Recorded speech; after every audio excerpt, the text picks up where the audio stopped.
भाजपचे महामंत्री झाले आणि आज भाजपचे अध्यक्ष म्हणून त्यांनी कार्यभार स्वीकारलाय। माझ्यासोबत मंत्रिमंडळामध्ये राज्यमंत्री म्हणून आणि नंतर मंत्री म्हणून त्यांनी काम केलं। रवींद्र चव्हाण यांच्यामध्ये जिद्द आहे, यांच्या चिकाटी आहे, ते धाडसी आहेत आणि सगळ्यात महत्वाचं असं आहे की आज मला अनेक लोक भेटले आणि त्यांनी मला त्या ठिकाणी आपली भावना प्रगट केली की इतके वर्ष आम्हाला वाटायचं की एकतरी कोकणी प्रदेशाध्यक्ष भाजपचा झाला पाहिजे। आमच्या कोकणात एकही भाजपचा प्रदेशाध्यक्ष झालेला नाही, ती कमतरता देखील रवींद्र चव्हाणांनी भरून काढली आणि आज एक आमचा कोकणातला नेता हा भाजपचा प्रदेशाध्यक्ष झाला। गेल्या अनेक वर्षांमध्ये दिलेली जबाबदारी काटेकोरपणे पूर्ण करणं, 24 तास पक्षाला वाहून नेणं, क्षण पक्षाचा विचार करणं, ज्यांच्या डोक्यामध्ये 24/7 भाजपच आहे असे रवींद्र चव्हाण आहेत।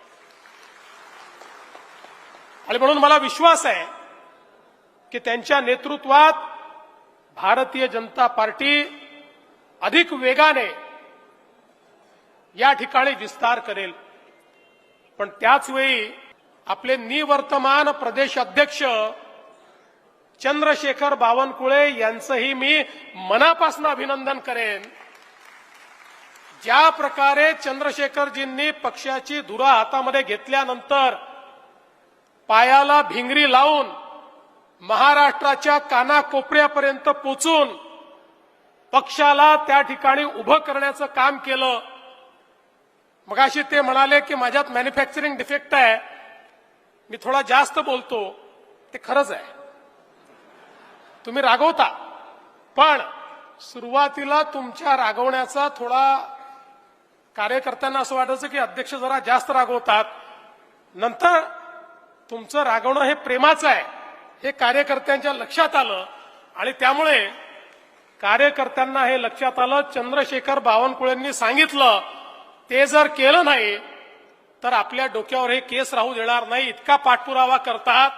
आणि म्हणून पक्षामध्ये 1.5 कोटी सदस्य करणं असो किंवा खालपासनं वरपर्यंतच्या निवडणुका असो, हा जो काही पाठपुरावा तुम्ही केला आणि सोबत खरं म्हणजे लोकसभेच्या निवडणुकीमध्ये फेक नरेटिव्हच्या माध्यमातून ज्या प्रकारे आपला विश्वासघात झाला आणि आपण निवडणुकीनंतर आश्चर्यचकित झालो की कसं झालं, त्यानंतर बावनकुळेजींच्या नेतृत्वात आपल्या या सगळ्या नेत्यांनी आणि तुम्ही सगळ्यांनी मिळून या महाराष्ट्रामध्ये कानाकोपऱ्यामध्ये जाऊन फेक नरेटिव्हला थेट नरेटिव्हने उत्तर दिलं आणि त्याचा परिणाम काय झाला, महाराष्ट्राच्या इतिहासामध्ये भारतीय जनता पक्षाने आणि महायुतीने नवीन रेकॉर्ड केला आणि 235 जागा आपण निवडून आलो आणि भाजपा 137 जागांवर त्या ठिकाणी निवडून आला। आणि म्हणून त्यांचेही मी अतिशय मनापासून या ठिकाणी आभार मानतो। आज भारतीय जनता पक्ष माननीय नरेंद्र मोदीजींच्या नेतृत्वात जगातला सगळ्यात मोठा पक्ष आहे आणि ज्या प्रकारे आपले नेते मोदीजी यांनी वैश्विक नेतृत्व तयार केलं आहे, मगाशी आपण पाहत होतो अटल बिहारी वाजपेयीजींचं ते भाषण आपल्याला पाहायला मिळालं, ज्यामध्ये त्यांनी सांगितलं पार्टी आएगी जाएगी, सरकारें बनेगी बिगड़ेगी, लेकिन ये देश रहना चाहिए, मेरा लोकतंत्र रहना चाहिए। या विचारांना समर्पित होऊन या देशामध्ये गेल्या 11 वर्षामध्ये माननीय मोदीजींनी ज्या प्रकारचं परिवर्तन आणलं, 25 कोटी गरिबांना गरिबीतनं बाहेर आणण्याचं काम, या भारताला जगातली सर्वात मोठी चौथी अर्थव्यवस्था बनवण्याचं काम, आणि या ठिकाणी या देशाकडे वाकडी नजर टाकली तर सिंदूरच्या माध्यमातून घुसून त्या ठिकाणी पाकिस्तानला नेस्तनाबूत करण्याची ताकद ही जी मोदीजींनी उभी केली, आपल्या सर्वांना अतिशय अभिमान आहे की आम्ही त्या पक्षाचे कार्यकर्ते आहोत ज्या पक्षाचं नेतृत्व माननीय नरेंद्र मोदीजी करतात.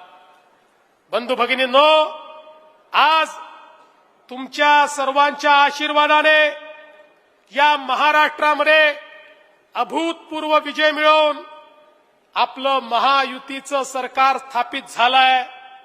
आणि आता या 5 वर्षामध्ये या महाराष्ट्राला विकसित महाराष्ट्राच्या मार्गावर आपल्याला न्यायचंय. त्या दृष्टीने आपण कामकाज चालू केलंय. खरं म्हणजे फेक नरेटिव्ह तयार करणारी फॅक्टरी अजून संपलेली नाही. वेगवेगळ्या पद्धतीनं ही फॅक्टरी काम करते. लोकसभेच्या आधी संविधानाचा विषय मांडून या फेक नरेटिव्ह फॅक्टरीने एक यश मिळवलं, पण त्यानंतर त्यांचं ते यश आपण हिरावून घेतलंय. पण आज वेगवेगळ्या पद्धतीनं हे लोक रोज नवीन फेक नरेटिव्ह तयार करतात. आता महानगरपालिकेच्या निवडणुका जवळ आल्या आहेत.